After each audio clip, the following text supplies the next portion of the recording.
MSLI TV رہنمائی بدلتی دنیا کے لیے۔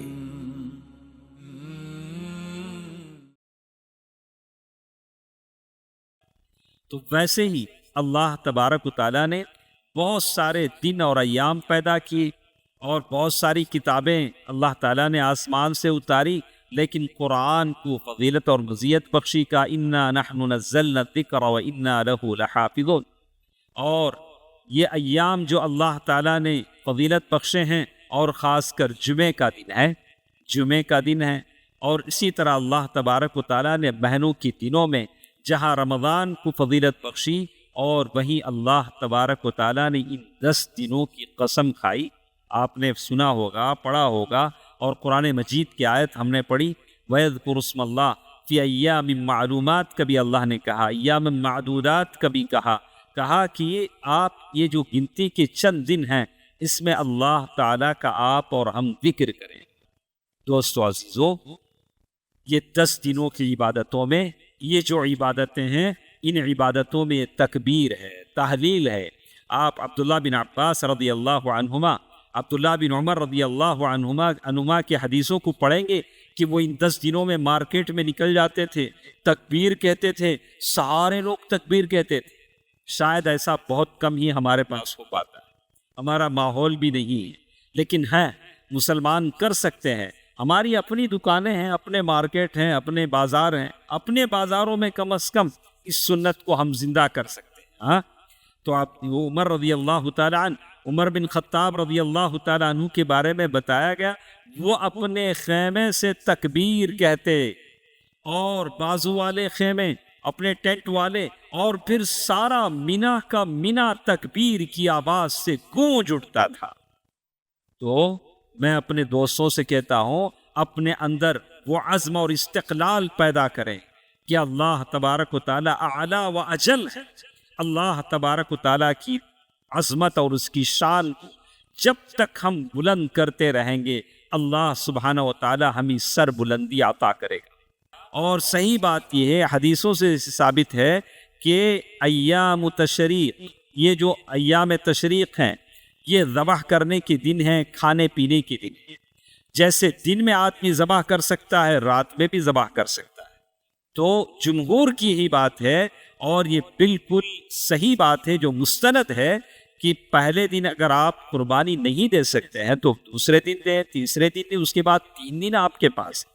3 دن آپ کے پاس ہے، کبھی قصاب نہیں ملتا ہے، کبھی آپ کے لیے ممکن نہیں ہے، کبھی جانور نہیں ملتا ہے، کسی کا جانور بھاگ جاتا ہے، دوسرے یا تیسرے دن ملتا ہے تو اس کو ذبح کرے گا۔ اور جمہور کا قول ہے کہ قربانی آدمی 3 دن تک کر سکتا ہے، اور یہ غلط ہے کہ صرف 10 ذی الحجہ ہی کو کرے، اس کے بعد نہ کرے۔ تو یہ تو بات رہی قربانی کی، اور جیسے پابندی بھی بتا دی گئی کہ جو شخص جانور قربان کرنا چاہتا ہے وہ اپنے بال اور ناخن نہ کٹوائے۔ ان الحمد للہ نحمده ونستعینه ونستغفره ونعوذ باللہ من شرور انفسنا ومن سیئات اعمالنا، من يهده الله فلا مضل له ومن يضلل فلا هادي له، واشهد ان لا اله الا الله واشهد ان محمدا عبده ورسوله ارسله بالحق بشيرا ونذيرا، اما بعد فان خير الحديث كتاب الله، وخير الهدي هدي محمد صلى الله عليه وسلم، فإن خير الأمور عواسمها وشر الأمور محدثاتها وكل محدثة بدعة وكل بدعة ضلالة وكل ضلالة في النار۔ فأعوذ بالله من الشيطان الرجيم، بسم الله الرحمن الرحيم، وأذن في الناس بالحج يأتوك رجالا وعلى كل ضامر يأتين من كل فج عميق۔ محترم حضرات، بزرگوں، دوستو، عزیزو، اللہ تعالیٰ کا فضل و کرم ہے کہ جس نے ہمیں ذی الحجہ کے یہ شروع کے 10 دن عطا فرمائے ہیں۔ اللہ تبارک و تعالیٰ ہے جو اپنی مخلوقات میں سے جو چاہے چن لیتا ہے، اور جیسے اللہ سبحانہ و تعالیٰ نے فرمایا وَيَخْلُقُ مَا يَشَاءُ وَيَخْتَارُ، اللہ تبارک و تعالیٰ ساری چیزوں کا خالق ہے، مالک ہے، اور اللہ سبحانہ و تعالیٰ ان ساری چیزوں میں سے جو پیدا کرتا ہے بعض چیزوں کو فضیلت دے دیتا ہے، جیسے اللہ سبحانہ و تعالیٰ نے یہ کائنات پیدا کی، اس میں ساری جگہیں اللہ تعالیٰ کی پیدا کی ہوئی ہیں، سارے اوقات اللہ تعالیٰ کے ہیں۔ اللہ تبارک و تعالیٰ نے فرمایا ان عدت الشہور عند اللہ 12 شہرا فی کتاب اللہ، اللہ تبارک و تعالیٰ نے جس دن آسمان و زمین کو پیدا فرمایا اسی دن سے اس کے 12 مہینے بنائے، اور اس میں سے کہا منہا 4 حرم، اس میں سے 4 مہینے بڑے تقدس والے ہیں، بڑے حرمت والے ہیں۔ سارے مہینے اللہ تعالیٰ کے پیدا کیے ہوئے ہیں، لیکن ان سارے مہینوں میں سے 4 مہینوں کو اللہ تعالیٰ نے تقدس اور حرمت اور عظمت عطا فرمائی، اور یہ مہینہ اللہ تبارک و تعالیٰ کا اس حرمت والے مہینوں میں سے ہے۔ اور اسی طرح اللہ تعالیٰ نے ساری جگہیں اللہ تبارک و تعالیٰ کی ملکیت ہیں، لیکن اللہ تبارک و تعالیٰ نے کچھ جگہوں کو افضلیت اور فضیلت عطا کی۔ کہا کہ کعبۃ اللہ میں کوئی نماز پڑھ لیتا ہے تو 1,00,000 نماز کے ثواب کے برابر اسے ملے گا، مسجد نبوی میں کوئی نماز پڑھ لیتا ہے تو 1,000 نماز کا ثواب اسے ملے گا۔ یہ فضیلتیں ہیں جو اللہ تعالیٰ نے عطا کی، ورنہ وَأَنَّ الْمَسَاجِدَ لِلَّهِ فَلَا تَدْعُوا مَعَ اللَّهِ أَحَدًا، ساری سجدہ گاہیں اللہ تعالیٰ کی، جہاں بھی سجدہ ہوتا ہے اللہ کے لیے ہوتا ہے تو اللہ کا گھر ہے، لیکن کچھ جگہیں ہیں جہاں کی فضیلتیں اللہ تبارک و تعالیٰ نے بڑی بڑھا دی ہیں۔ سارے رسول تِلْكَ الرُّسُلُ فَضَّلْنَا بَعْضَهُمْ عَلَى بَعْضٍ، یہ سارے رسول اللہ تعالیٰ نے بھیجے ہیں، لیکن اللہ تعالیٰ نے ان میں سے 5 رسولوں کو اولو العزم قرار دیا ہے، کہا کہ یہ 5 رسول ہیں جو بڑے بڑے رسول شمار ہوتے ہیں۔ سارے فرشتے اللہ تعالیٰ کے ہیں، اور ان میں سے 5 فرشتوں کو اللہ تعالیٰ نے مزیت دی، خاص کر جبریل امین اللہ تعالیٰ نے فرشتوں کا سردار بنا دیا۔ اللہ تعالیٰ نے ذکر کیا اولی اجنحۃ مثنی وثلاث ورباع یزید فی الخلق ما یشاء، اللہ تعالیٰ نے ان کے پر بنائے ہیں اور پروں کی تعداد بتا دی۔ اللہ کے نبی صلی اللہ علیہ وسلم نے کہا کہ جبریل کے 600 پر تھے۔ اللہ کے نبی صلی اللہ علیہ وسلم نے جبریل کو دیکھا، تو بات معلوم یہ ہوتی ہے کہ اللہ سبحانہ و تعالی بہت ساری چیزیں جو اللہ پیدا کرتے ہیں اس میں سے بعض کو فضیلت اور مزیت عطا فرماتے ہیں۔ اور آپ نے دیکھا اللہ کے نبی صلی اللہ علیہ وسلم 5 اولو العزم پیغمبروں میں سے ہیں، اور ان 5 میں سب سے زیادہ فضیلت اللہ کے نبی کو دی گئی۔ اللہ کے رسول صلی اللہ علیہ وسلم نے فرمایا انا سید اولد آدم ولا فخر، میں سارے آدم کے بیٹوں کا سردار ہوں، اس میں کوئی فخر کی بات نہیں۔ یہ اللہ کے نبی صلی اللہ علیہ وسلم خاتم المرسلین کا تواضع تھا، انکساری تھی، اللہ کے نبی صلی اللہ علیہ وسلم نے یہ فرمایا۔ تو ویسے ہی اللہ تبارک و تعالیٰ نے بہت سارے دن اور ایام پیدا کیے، اور بہت ساری کتابیں اللہ تعالیٰ نے آسمان سے اتاری، لیکن قرآن کو فضیلت اور مزیت بخشی کا انا نحن نزلنا الذکر وانا لہ لحافظون۔ اور یہ ایام جو اللہ تعالیٰ نے فضیلت بخشے ہیں، اور خاص کر جمعے کا دن ہے، جمعے کا دن ہے، اور اسی طرح اللہ تبارک و تعالیٰ نے مہینوں کے دنوں میں جہاں رمضان کو فضیلت بخشی، اور وہیں اللہ تبارک و تعالیٰ نے ان 10 دنوں کی قسم کھائی۔ آپ نے سنا ہوگا، پڑھا ہوگا، اور قرآن مجید کی آیت ہم نے پڑھی وَيَذْكُرُ اسْمَ اللَّهِ فِي أَيَّامٍ مَّعْلُومَاتٍ، کبھی اللہ نے کہا ایام معدودات، کبھی کہا کہ آپ یہ جو گنتی کے چند دن ہیں اس میں اللہ تعالیٰ کا آپ اور ہم ذکر کریں۔ اور سورۃ الفجر جس میں اللہ تعالیٰ نے کہا وَالْفَجْرِ وَلَيَالٍ عَشْرٍ، اللہ تبارک و تعالیٰ نے ان 10 راتوں کی قسم کھائی، اور راتوں میں دن بھی شامل ہو جاتے ہیں، اور یہ 10 دن جس سے ہم گزر رہے ہیں، اور آخر میں 10 دنوں میں تو ایک دن ہوتا ہے عید کا دن ہوتا ہے، لیکن تکفیر کے طور پر 10 دن کہہ دیا جاتا ہے، اور 10 دنوں میں تو آپ روزہ نہیں رکھ سکتے۔ ایک دن عید کا دن ہوتا ہے جس میں روزہ رکھنا حرام ہے، لیکن 10 دن کہہ لیا جاتا ہے، اور یہ 10 دن ایسے 10 دن ہیں جس میں اعمال کا ثواب بڑھا دیا جاتا ہے۔ آپ نے حدیثیں سنی ہوں گی، پڑھا ہوگا، ابن عباس رضی اللہ عنہما کی وہ حدیث جس میں اللہ کے نبی صلی اللہ علیہ وسلم فرمایا ما من یوم یا ما من ایام، کہا کہ کوئی ایسا دن نہیں ہے جو اللہ تعالیٰ کو سب سے زیادہ اس میں عمل پسند ہو، سوائے ان 10 دنوں کے جو عشر ذی الحجہ کے جو شروع کے 10 دن ہیں۔ صحابہ کرام نے اللہ کے نبی صلی اللہ علیہ وسلم فرمایا وَلَلْ جِہَادُ یا رسول اللہ کے نبی، جہاد کے ثواب سے بھی پڑھ کر ثواب ملے گا، الا مگر اس آدمی کے خرج بنفسہ ومالہ فلم یرجع منہ شیء، لیکن وہ آدمی جو اپنے جان و مال کے ساتھ نکلا ہے لیکن کوئی چیز سے واپس نہیں لوٹا، اس کی جان بھی اس میں فدا ہو گئی، اس آدمی کے برابر تو نہیں۔ لیکن معلوم ہوا کہ ان 10 دنوں کا عمل جس میں اللہ تعالیٰ مجھے اور آپ کو زندہ رکھا ہے، ہماری سانسیں چل رہی ہیں، یہ بہت بہت مبارک ہیں ایام، ایسے مبارک دن ہیں جس کا کوئی بدلہ نہیں ہو سکتا۔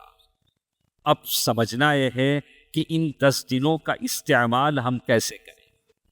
10 دنوں کی فضیلت اپنی جگہ مسلم ہے، لیکن ان 10 دنوں کی قدر و قیمت وہی سمجھے گا جسے احساس ہے۔ جسے احساس نہیں، کون سا دن گزرا، کون سا مہینہ گزرا، اس سے کیا فرق پڑتا ہے؟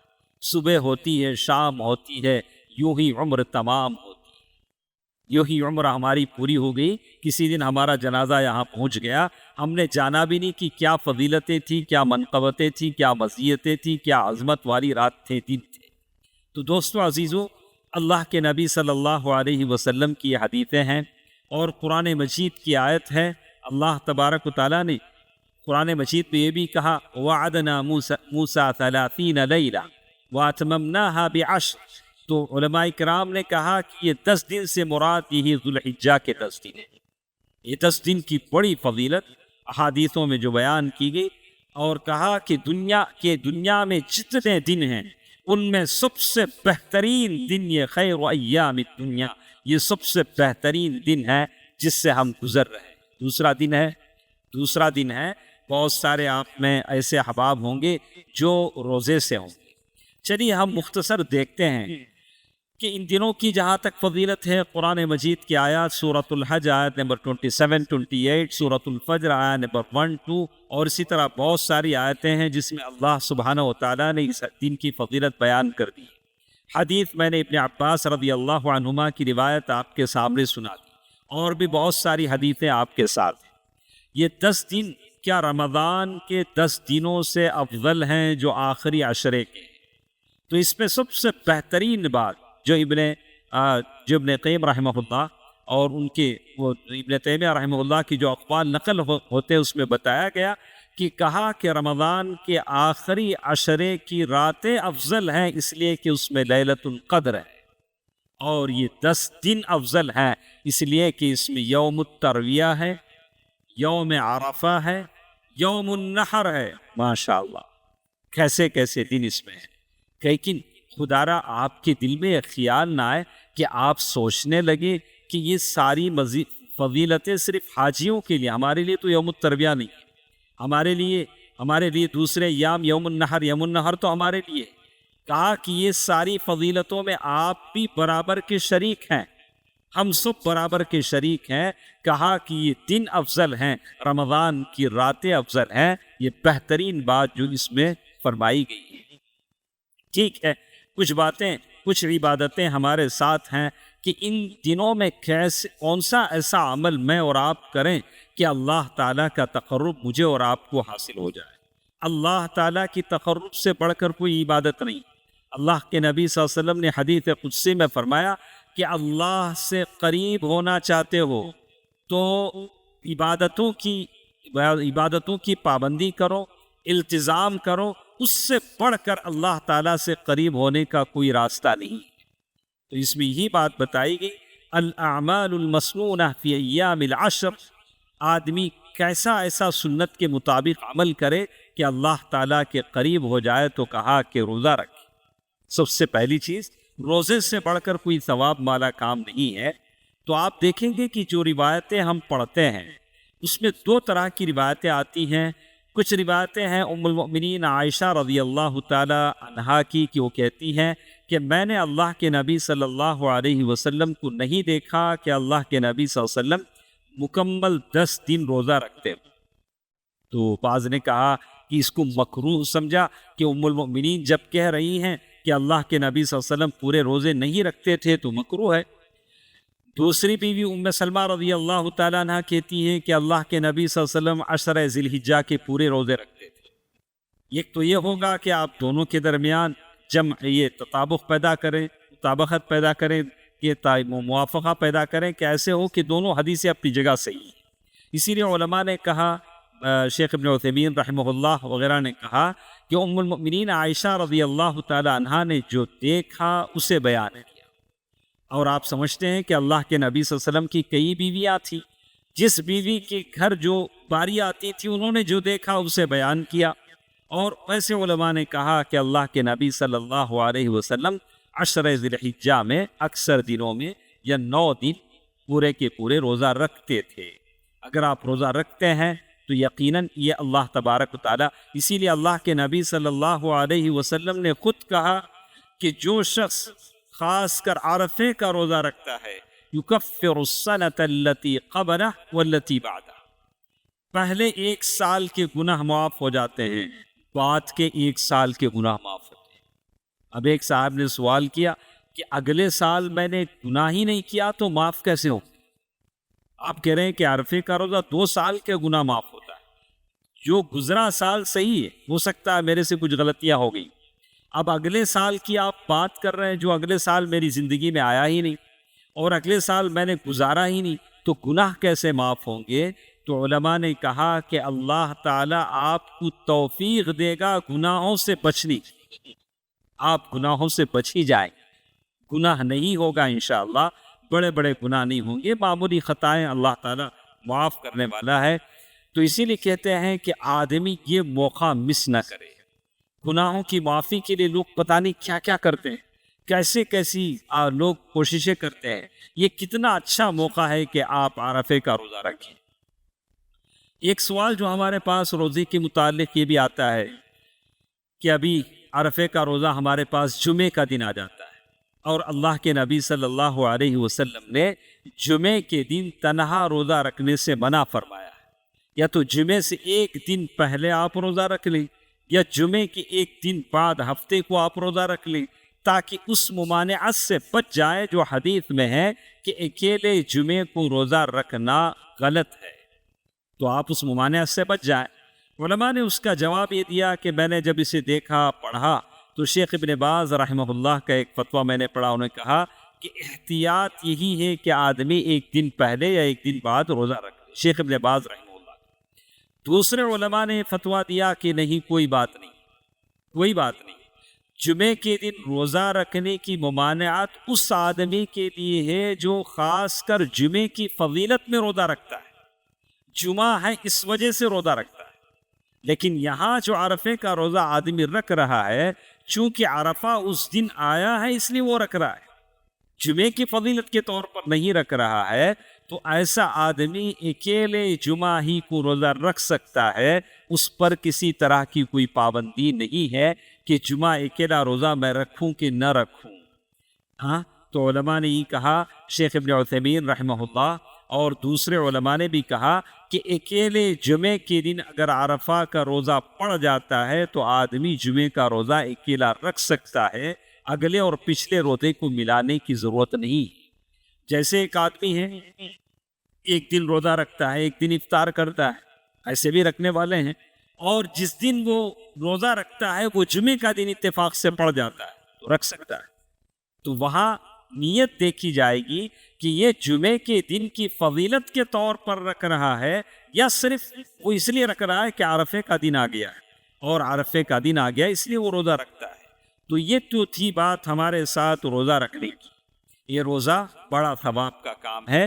آپ کوشش کریں اور ہم کوشش کریں کہ اللہ تبارک و تعالیٰ کی رضا کے لیے، اخلاص کے لیے ہم سب روزہ رکھیں اور ان دنوں میں زیادہ سے زیادہ روزے رکھیں تاکہ اللہ تعالیٰ کو ہم راضی کر سکیں. ایک اور عبادت جو بھرپور ان دنوں میں ہوتی ہے وہ ہے تکبیر اور تحلیل کی. بہت ساری حدیثیں ہیں اور جیسے ہی چاند دیکھتے ہیں تو ایک مقید ہوتی ہیں، ایک عام تکبیریں ہوتی ہیں. مقید تکبیریں دو فرض نمازوں کی بات کہی جاتی ہیں. عام تکبیریں جو ہمیشہ آپ اٹھتے بیٹھتے، اللہ اکبر لا الہ الا اللہ، اللہ اکبر وللہ الحمد، آپ بار بار تکبیریں کہتے ہیں. تو غور کریں کہ مجھے بڑا تعجب ہوتا ہے کہ اللہ تبارک و تعالیٰ نے جو حج کی جو فضیلت، حج کی جو فرضیت رکھی ہے، اسی لیے رکھی ہے کہ دنیا کے کونے کونے سے موحدوں کے ساتھ، توحید پرستوں کے ساتھ، وہ لوگ جو شرک کی آلودگیوں سے پاک نہیں ہیں، شرک کی گندگیوں سے اپنے دامن کو گندا کیا ہوا ہے، وہ بھی کعبۃ اللہ پہنچ جائیں اور وہ بھی توحید پرست بن کر واپس لوٹیں. یہی حج کا مقصد ہے. یہی حج کا مقصد ہے کہ یہ جتنے مشرک ہیں، کلمہ گو مشرک ہیں، زبان سے تو کلمہ کہتے ہیں لیکن ان کے ماتھے مزاروں پہ جھکتے ہیں، وہ کعبۃ اللہ کا سفر کریں، حج کا سفر کریں، جب واپس لوٹیں تو توحید کی نعمت سے مالا مال ہو کر لوٹیں. اسی لیے جب وہ اپنے مقام سے نکلتے ہیں تو وہ جب تلبیہ کہتے ہیں، تلبیہ تو یہی کہتے ہیں کہ یہ توحید کا نعرہ ہے. لبیک اللہم لبیک لا شریک لک لبیک ان الحمد والنعمت لک والملک لا شریک لک. اللہ اکبر لا شریک لک، لا شریک لک کی گونج ان کے کانوں میں سنائی دیتی ہے. اس سے بڑھ کر کیا موقع ہے کہ ایک آدمی اس حالت میں جائے اور بالکل جب واپس آئے تو حج مبرور کی دولت لے کر آئے اور ایسے جیسے اس کی ماں نے اسے ابھی جنم دیا ہو، سارے گناہوں سے پاک ہو کر آ جائے. دوستو عزیزو، ماں اور بہنوں، مطلب کہنے کا یہ ہے کہ سب سے بہترین موقع حاجی کا جو ہوتا ہے، ان ایام میں جو بہترین عبادت ہے، پہلی عبادت ہے جس کا حکم اللہ تعالیٰ نے قرآن میں دیا ہے، وہ توحید. توحید سے بڑھ کر کیا عبادت ہو سکتی ہے؟ توحید سے بڑھ کر کیا عبادت ہو سکتی ہے؟ تلبیہ سارے کا سارا توحید ہے. اور مقام ابراہیم پر وہ نماز بھی پڑھتا ہے 2 رکعت. تو پہلی رکعت میں سورہ اخلاص پڑھے گا اور دوسری رکعت میں سورہ کافرون پڑھے گا. اللہ اکبر، وہ بھی توحید ہے. دونوں صورتیں توحید ہیں، توحید سے برات ہیں. صفا مروہ پر چڑھے گا تو وہاں بھی وہی کہے گا اللہ اکبر لبیک اللہ، اور تربیہ کے ساتھ ساتھ وہی کہے گا اے اللہ. وہاں بھی وہ ان الصفا والمروۃ من شعائر اللہ واتموا الحج والعمرۃ للہ، اور جو آیتیں پڑھے گا اس میں بھی وہی توحید ہے. کیا اہزم الاحزاب وحدہ، اے اللہ تو ہے جو ساری فوجوں کو اکیلا شکست دے سکتا ہے. ہر جگہ ہر پل توحید ہی کی بات وہ کہتا ہے. اور عرفات میں بھی جاتا ہے تو وہاں بھی یہی دعا کرتا ہے، لا الہ الا اللہ وحدہ لا شریک لہ. ہر پل ہر قدم اسے توحید کا نعرہ ہی دینا پڑتا ہے. دوستو عزیزو، یہ 10 دنوں کی عبادتوں میں یہ جو عبادتیں ہیں، ان عبادتوں میں تکبیر ہے، تحلیل ہے.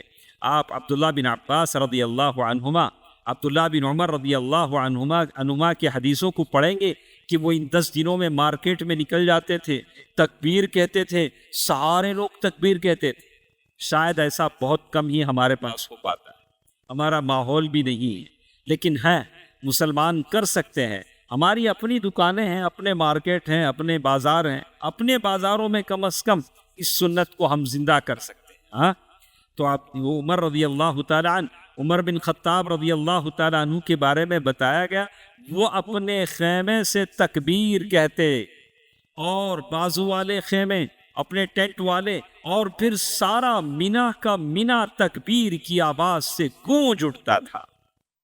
تو میں اپنے دوستوں سے کہتا ہوں، اپنے اندر وہ عزم اور استقلال پیدا کریں کہ اللہ تبارک و تعالی اعلیٰ و اجل ہے، اللہ تبارک و تعالیٰ کی عظمت اور اس کی شان کو جب تک ہم بلند کرتے رہیں گے، اللہ سبحانہ و تعالیٰ ہمیں سر بلندی عطا کرے گا۔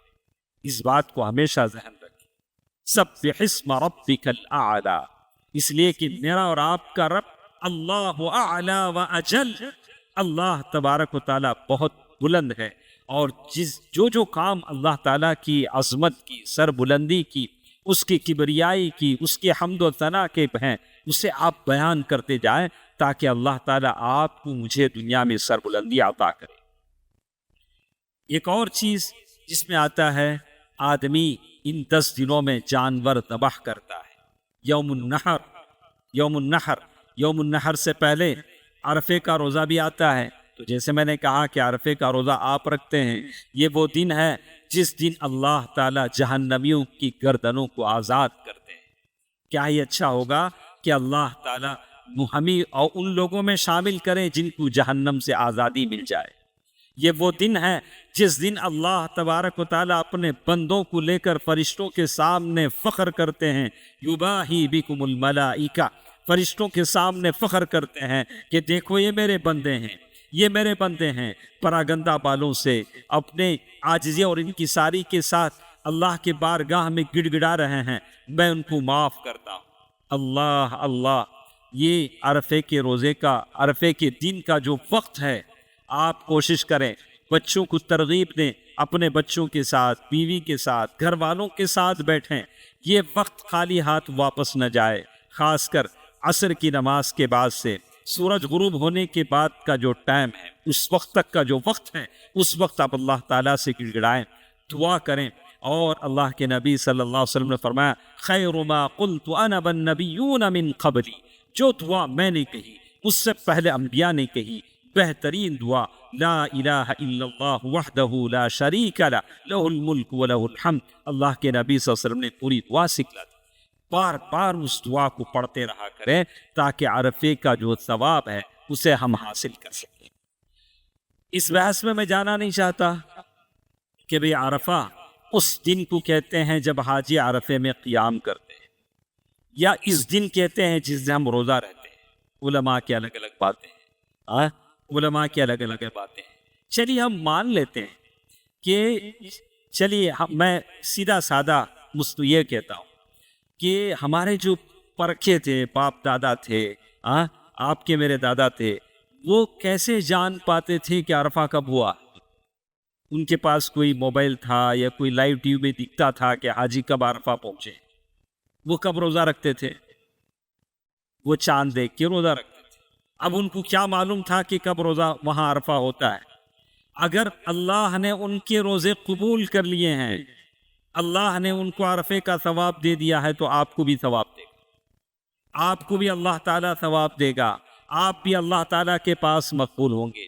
اس بحث میں جانے سے پہلے آپ جیسے آپ کے ہاں چلتا ہے، چاند دیکھ کر ہم جیسے پابندی کرتے ہیں، ویسے آپ چلیں اور اللہ تعالیٰ سے دعا کریں کہ اللہ یہی چیزیں ہیں جو ہم سمجھتے ہیں اور یقین رکھتے ہیں کہ اللہ تمہارے ہمارے کو قبول کرے گا۔ تو آدمی اللہ تبارک و تعالیٰ سے دعا کرتا رہے۔ تو اس کے بعد ایک اور چیز جو ہمارے ساتھ ہوتی ہے، جانور ذبح کرنے کی۔ یوم النحر جو اللہ تعالیٰ کے پاس بڑا مبارک دن ہے، جس میں آدمی اپنے پیسے سے جانور خریدتا ہے اور جانور ان 10 دنوں میں ذبح کرتا ہے۔ اللہ کے نبی صلی اللہ علیہ وسلم اقام بالمدینۃ 10 سنین یضحی، اللہ کے نبی صلی اللہ علیہ وسلم مدینے میں قیام کرتے رہے 10 سال تک، اور 10 سال پورے کے پورے اللہ کے نبی صلی اللہ علیہ وسلم نے جانور ذبح کیا۔ تو ہم مسلمانوں کے لیے پیغام بھی ہے کہ ہم مسلمان جہاں دوسرے رسم و رواج میں، دوسرے چیزوں میں کئی روپے خرچ کرتے ہیں اور ہم سے فتویٰ پوچھتے ہیں، قرض لے کے قربانی کر سکتے، چل کو حج کو جا سکتے، ارے پیسہ ہے تو جاؤ، نہیں تو مت جاؤ۔ کون کہتا ہے آپ بھیک مانگ کے جائیں؟ کون کہتا ہے آپ چل کے جائیں؟ لیکن جہاں تک قرض کر کے قربانی کر سکتے، کیا اتنی نوبت آ گئی؟ دوسرے ضروریات کے لیے ہم کتنا پیسہ خرچ کرتے ہیں، کتنا پیسہ خرچ ہوتا ہوگا؟ بہت سارے انٹلیکچل اتنے ذہین لوگ پہ ایسے نکل آئے ہیں کہ ارے قربانی تو پیسوں کا ضیاع ہے، اتنا پیسہ خامخواہ گوشت پر خون بہانے پر خرچ ہو جاتا ہے، ایسا کریں سارا پیسہ ہم جمع کر کے غریب بچیوں کی شادی کریں۔ اچھا، غریب بچیوں کی شادی کے لیے ہی پیسہ بچ گیا ہے، قربانی کا پیسہ ادھر سیو کر کے ادھر خرچ کرنا ہے، اس کی کوئی ضرورت نہیں۔ آپ اپنے بچے کی شادی میں کم خرچ کرو نا، وہاں غریب بچی کی 2 شادیاں ہو جائیں گی۔ کیا ضرورت ہے اللہ کا جو حق ہے وہ مار کے ادھر دو؟ مشرکین بھی ویسے تو کرتے تھے۔ تو جہاں اپنا حساب آتا ہے پورا پورا لیتے ہیں، جہاں اللہ تعالیٰ کا حساب آتا ہے اس میں ڈنڈی مارنے کی کوشش کرتے ہیں۔ ویل للمطففین، یہ چیز نہیں ہونی چاہیے۔ اگر ایسا ہی ہوتا تو اللہ کے نبی صلی اللہ علیہ وسلم کہہ دیتے ایک زمانہ آئے گا کہ وہاں اس وقت آپ قربانی نہ کرو تو اچھا ہے، غریب بچیوں کی شادی کرو تو اچھا ہے۔ اللہ کے نبی صلی اللہ علیہ وسلم نے کہا کہ یہ چیزیں ہیں، یہ اسلام ہے جو قیامت تک زندہ رہے گا۔ البتہ یہ نہیں ہونی چاہیے کہ اس کے اندر شو آف، دکھاوا نہیں ہونی چاہیے کہ میرا بکرا اتنے ہزاروں کا ہے، میرا بکرا ایسے ہے، اتنا ہے، ایسی ساری چیزیں نہیں ہونی چاہیے۔ صحابہ کرام نے بکری بھی ذبح کی۔ آپ لوگ بکری ذبح نہیں کرتے، ہمارے ہاں بکری ذبح کرنے کا یہ نہیں ہے، لیکن صحابہ کرام بکری بھی ذبح کرتے تھے۔ ابو ہریرہ رضی اللہ تعالیٰ عنہ کے بارے میں ہے کہ بکری بھی انہوں نے ذبح کی۔ بات بتانے کی یہ ہے کہ یہ جانور ذبح کرنا اللہ کے نبی صلی اللہ علیہ وسلم نے ذبح کیا۔ اللہ کے نبی صلی اللہ علیہ وسلم کی صحیح حدیثیں آتی ہیں، بِکَبْشَيْنِ أَقْرَنَيْنِ أَمْلَحَيْنِ أَقْرَنَيْنِ، اللہ کے نبی صلی اللہ علیہ وسلم نے 2 بکرے ایسے ذبح کیے جو سفید اور کالے رنگ کے ملے ہوئے تھے اور بالکل موٹے تازے تھے، اور اس کے پہلو پہ اللہ کے نبی صلی اللہ علیہ وسلم نے اپنا پیر رکھا اور پھر کہا کہ وہ ان کے سینگ تھے، ان بکروں کے سینگ تھے۔ اللہ کے نبی صلی اللہ علیہ وسلم کی سنت مبارکہ تھی، جب تک مدینے میں تھے اللہ کے نبی صلی اللہ علیہ وسلم ذبح کرتے تھے۔ اللہ کے نبی صلی اللہ علیہ وسلم نے اگر اللہ تعالیٰ نے آپ کو طاقت دی ہے، وسعت دی ہے، تو آپ جانور ضرور ذبح کریں، ضرور ذبح کریں۔ اور اس کا حکم کیا ہے، علماء نے الگ الگ باتیں اس سلسلے میں کہی ہیں، لیکن قربانی الحمدللہ ہم لوگ ہر سال کرتے ہیں۔ لیکن اسی طرح ایک اور بات ہے کہ قربانی آدمی کیسے کرے، تو اس کی ساری مسائل آپ لوگ سمجھتے ہیں کہ قربانی کن کن جانوروں میں سے، بہیمۃ الانعام میں سے ہوگی۔ بہیمۃ الانعام میں سے اونٹ اور یہ بڑا جانور، اور اسی طرح یہ دوسرے جو چیزیں ہیں، بکرا جسے ہم پوٹلا کہتے ہیں، کہا کہ اس کی عمریں بھی بتائی گئی، 5 سال، 2 سال، 1 سال، 6 مہینے، اس کی عمریں بھی بتائی گئی، اس کے کوائف اور حالات بھی بتا دیے گئے کہ کیسے ہونا چاہیے، ایک دم لنگڑا، ویسے جس کے بالکل اس کی آنکھ پھوٹی ہوئی، ایسے ساری عیوب اس کے اندر نہیں ہونی چاہیے تاکہ جانور کی قربانی صحیح ہو جائے۔ اور اوقات بھی بتا دیے گئے کہ کس ٹائم میں آپ کو ذبح کرنا ہے۔ کہا کہ عید کی نماز پڑھنے کے بعد آپ ذبح کریں، اور عید کی نماز سے پہلے کوئی ذبح کر لیتا ہے تو یہ کھانے کے لیے، اس کی تو قربانی نہیں ہوتی ہے جیسے بتایا گیا۔ کیا اوقات بتا دیے گئے، ذبح کرنے کا طریقہ بتا دیا گیا کہ جھٹکے سے ذبح نہیں کرے گا، ذبح کرنے کے آداب بتا دیے گئے کہ جانور کو گھسیٹ کر کے جانور کے سامنے جانور ذبح کرنا، یہ ساری چیزیں غلط بتائی گئی۔ آپ لوگ اسے ہر سال ہم لوگ سنتے ہیں۔ اور قربانی کتنے دنوں میں ہوتی ہے، کتنے لوگوں کی طرف سے ہوتی ہے، یہ بتا دیا گیا کہ اگر ایک گھر میں 100 لوگ بھی ہوں، ایک ہی ساتھ ایک ہی گھر میں کھاتے پیتے ہوں، اور ایک ہی اس میں سارا بنتا ہو، کمبائن فیملی ہو، تو ایک جانور بس، ایک جانور ان لوگوں کی طرف سے ہو جاتا ہے جیسے بتایا گیا۔ اور اسی طرح کتنے دن آپ قربانی کریں گے، تو کہا کہ پہلے دن 10 ذی الحجہ کو آپ قربانی کریں گے، اس کے بعد پھر ایام تشریق میں آپ جانور ذبح کر سکتے ہیں۔ علماء نے الگ الگ باتیں کہیں۔ اس کے بعد 3 دن تک آپ قربانی کر سکتے ہیں۔ کسی نے کہا کہ نہیں 2 دن تک کر سکتے ہیں، جیسے امام مالک، امام ابو حنیفہ رحمہ اللہ نے کہا، اور حسن بصری، محمد بن سیرین انہوں نے کہا کہ نہیں، صرف پہلے دن ہی چلے، اس کے بعد نہیں چلے۔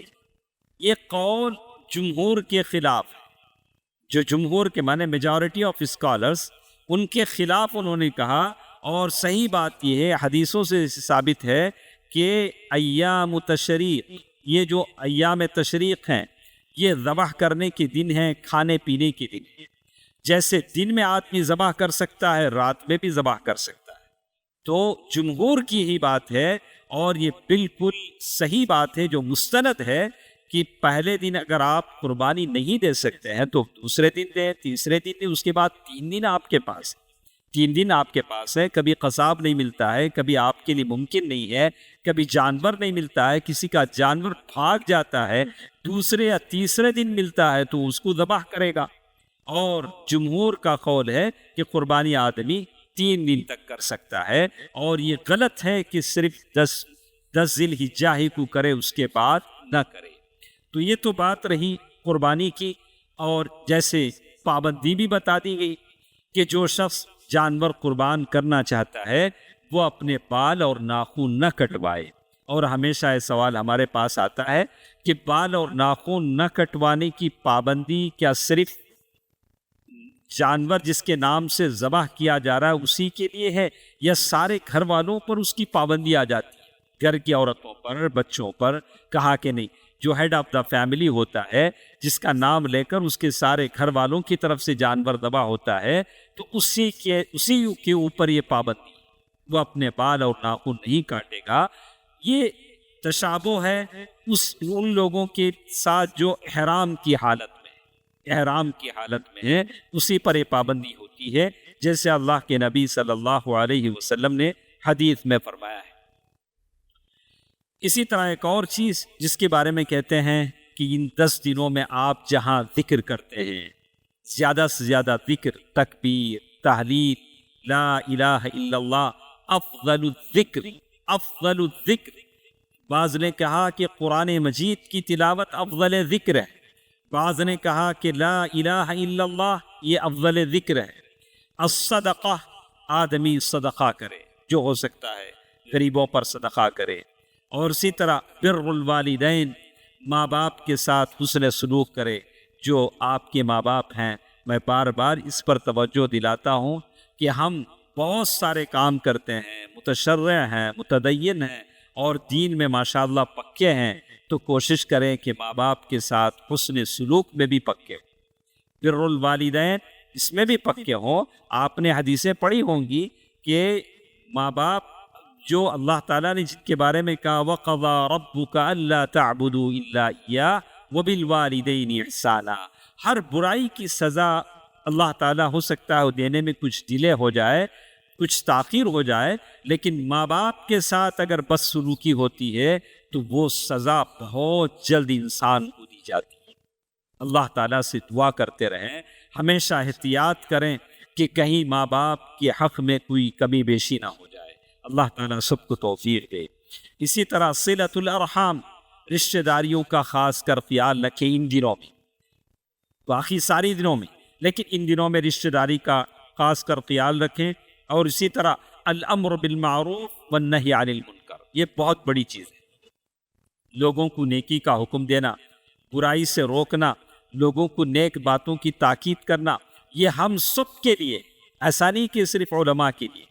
آپ بھی کسی کو برائی کرتا دیکھتے ہیں، بری بات کہتا ہوا دیکھتے ہیں، بحیثیت مسلمان آپ پر ضروری ہے کہ اسے روکیں۔ قوم کا کوئی بچہ گالی بکتے ہوئے آپ سنتے ہیں تو بحیثیت مسلمان آپ کا فرض بنتا ہے کہ آپ اسے روکیں۔ اور خاص کر ان 10 دنوں میں نماز کی پابندی ہو، جماعت کے ساتھ نماز پڑھنے کی کوشش کریں، الصلاۃ علی وقتہا۔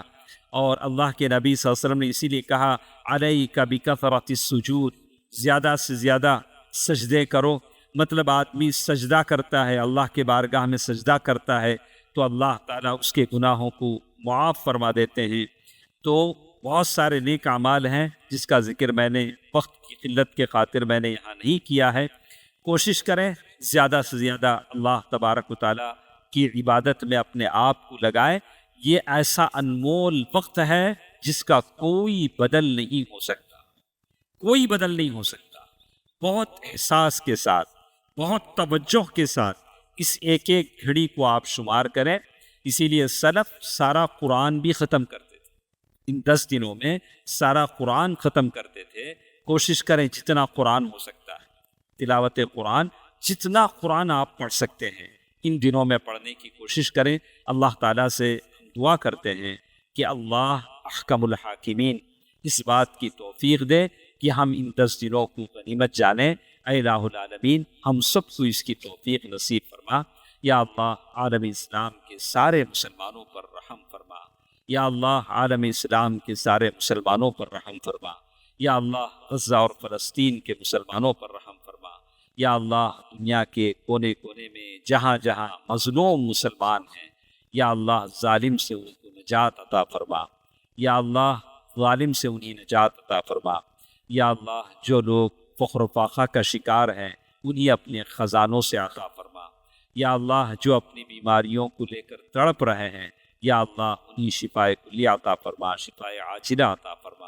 یا اللہ ہمارے وہ تمام لوگ جو اس دنیا سے جا چکے ہیں، یا اللہ ان کے قبروں کو جنت کا باغیچہ بنا دے۔ یا اللہ انہیں جنت الفردوس عطا فرما۔ آمین۔ صدق اللہ العلی العظیم ونفعني وإياكم بالآيات والذكر الحكيم إنه تعالى جواد بريء كريم رؤوف رحيم۔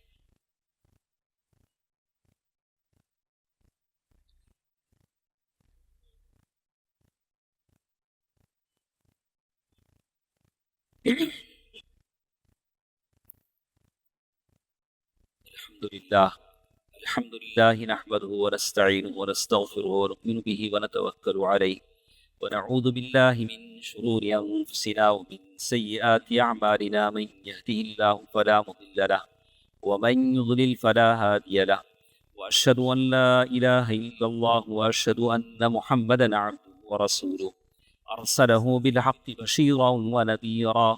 أما بعد فإن خير الحديث كتاب الله، وخير الهدي هدي محمد صلى الله عليه وسلم، فإن خير الأمور عوازمها وشر الأمور محدثاتها وكل محدثة بدعة وكل بدعة ضلالة وكل ضلالة في النار. فأعوذ بالله من الشيطان الرجيم. بسم الله الرحمن الرحيم. إن الله وملائكته يصلون على النبي يا أيها الذين آمنوا صلوا عليه وسلموا تسليما. اللهم صل على محمد وعلى آل محمد كما صليت على إبراهيم وعلى آل إبراهيم إنك حميد مجيد. اللهم بارك على محمد وعلى آل محمد كما باركت على إبراهيم وعلى آل إبراهيم إنك حميد مجيد. اذكروا الله يذكركم وادعوه يستجب لكم، ولذكر الله تعالى وأولى وعز وأجل وأتم وأهم وأكبر.